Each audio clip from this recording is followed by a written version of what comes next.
राम जी सभी को।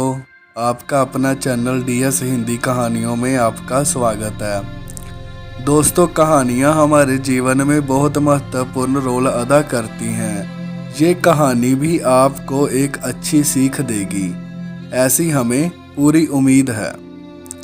एक समय की बात है, एक नगर में एक राजा रहता था जो बहुत ही दानी और शूरवीर था और वह भगवान को बहुत मानता था।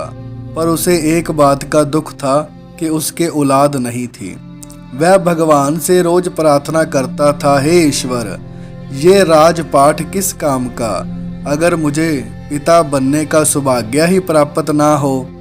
फिर एक दिन राजा की प्रार्थना भगवान ने स्वीकार कर ली। राजा के घर एक पुत्र ने जन्म लिया। राजा बहुत खुश हुआ।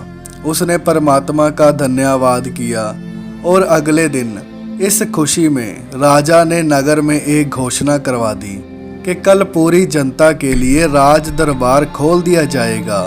जो व्यक्ति सुबह आकर सबसे पहले जिस भी चीज को हाथ लगाएगा वह चीज उसी की हो जाएगी।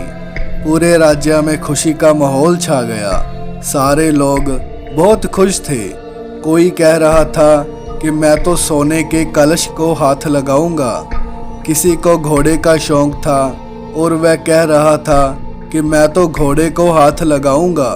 कोई कह रहा था कि मैं तो हाथी को हाथ लगाऊंगा, वह मुझे सबसे प्यारा है। इसी तरह सारे लोग रात को यही सोचते रहे कि सुबह वह किस किस चीज को हाथ लगाएंगे। सबसे पहले और जैसे ही सुबह हुई, दरबार खुला, सभी लोग अंदर आए तो राजा ने सबसे पहले उनका स्वागत किया और सारे लोग राजा के सामने खड़े थे।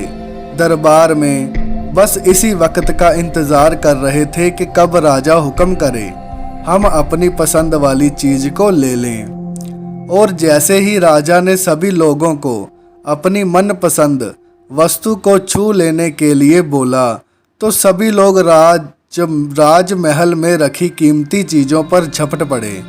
सबके मन में एक डर सा बैठा हुआ था कि कोई दूसरा पहले आकर उनकी पसंदीदा चीजों को हाथ ना लगा दे। कुछ ही देर में दरबार का माहौल अजीब सा हो गया। सारे लोग इधर उधर दौड़ रहे थे।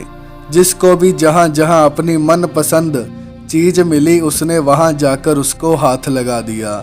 राजा अपने सिंहासन पर बैठा ये सब देख रहा था और उसको बहुत ही आनंद आ रहा था।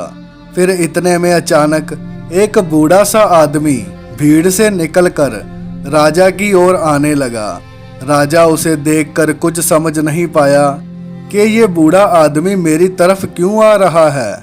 क्या इसे कोई वस्तु नहीं चाहिए? राजा सोच ही रहा होता है कि इतने में बूढ़ा आदमी राजा के पास आकर खड़ा हो जाता है और राजा को हाथ लगा देता है। अब राजा उस बूढ़े आदमी का हो चुका था। इसी तरह राजा की हर चीज उस बूढ़े आदमी की हुई। उधर से सभी लोग बूढ़े आदमी को देखकर सोचने लगे कि हम तो छोटी मोटी चीजों पर ही अपना हक जमाने लग गए।